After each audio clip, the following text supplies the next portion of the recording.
గణానాంత్వా గణపతిగుం గణాలకి గణపతివే కాకుండా కవీనాం కవిం కవులందరికీ మూల కవి అని ఎలా అంటారండి. సృష్టికి మూలం గణపతి.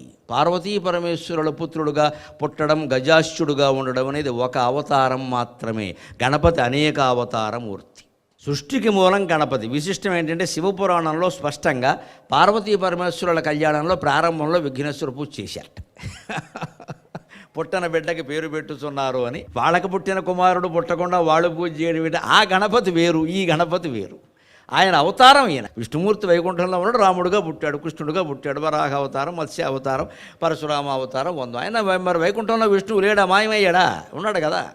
భగవంతుడు వైకుంఠంలో ఉండగానే భూమి మీద అవతరిస్తాడు. ఎలాగా? ఇక్కడ అనేక పుష్పాలు ఉన్నాయి, మీరు గమనించండి. పుష్పం అక్కడే ఉంటుందమ్మా, సుగంధత వ్యాపించింది. పుష్పం అక్కడే ఉండి సుగంధమంతా వ్యాపించినట్టే భగవంతుడు వైకుంఠంలోనే ఉంటాడు, భూమి మీద అవతరిస్తాడు. అవతారం అంటే లెక్క.